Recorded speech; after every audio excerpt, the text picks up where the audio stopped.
Ne besojmë se pas Muhamedit sallallahu alaihi wasallam lidhja në mes të Zotit dhe njerëzve me shpallje nëpërmjet Xhibrilit alayhis salam është ndërprer. Shpallja e Zotit ka përfunduar dhe Allahu nuk i shpall diçka dikujt tjetër pas Muhamedit sallallahu alaihi wasallam. Dhe kjo është diçka e qartë dhe e njohur dhe e mirë njohur tek ehlusuneti dhe tek muslimanët në përgjithësi. Pas vdekjes së Muhamedit sallallahu alaihi wasallam, Ebu Bekri dhe Omeri radiallahu anhu shkuan te një plak për ta vizituar, e cila ishte në kohën e Muhamedit sallallahu alaihi wasallam dhe ajo qante. I thanë Ebu Bekri dhe Omeri radiallahu anhu, i thanë pse po qanë?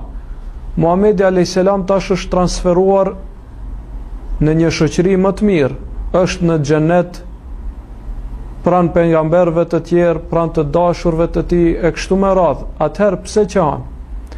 Tha ajo plakë ndershme dhe devotshme, tha unë nuk po qaj, tha për shkak të kësaj, sepse e di se Muhamedi sallallahu alaihi wasallam është në një vend më të mirë. Mirë po unë po qaj, tha sepse është ndërprer shpallja e Allahut të lartësuar. Më herët kur ne vepronim diçka, kur ne e pyetnim Muhamedin alayhis salam diçka, na vinte përgjigja prej Allahut.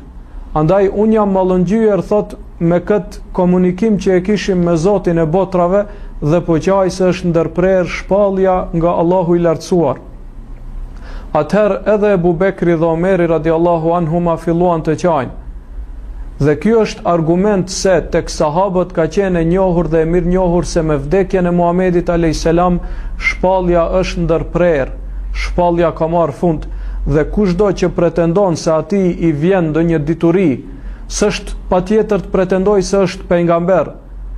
Mjafton që të pretendoj se atij melekët i sjellin një farditurie të veçantë, apo të besoj, siç besojnë shumë prej sufive, se Khidri është gjallë pas Muhamedit alayhis salam, që është besim i kot, besim bestyt pagan e tjerë. Mjafton që kaq të besoj njeriu për të dalë prej feje o naudhu billah. Mjafton që të besoj se Allahu dikujt i shpall diçka tjetër. Allahu i lartësuar vahjin e tij e ka ndërprer pas Muhamedit alayhis salam, nuk ka më pejgamber, nuk ka njeri të cilit i zbret vahji dhe shpallja. Andaj edhe ka garantuar Kuranin, e ka garantuar traditën profetike të Muhamedit sallallahu alaihi wasallam, e ka garantuar se kjo fe dhe bazat e saj do të ngelin dhe nuk do të shtrembrohen apo nuk do të zhduken, për shkak se më nuk ka pejgamber tjetër pas Muhamedit alayhis salam, dhe pas tij më vetëm pritet dita e gjykimit.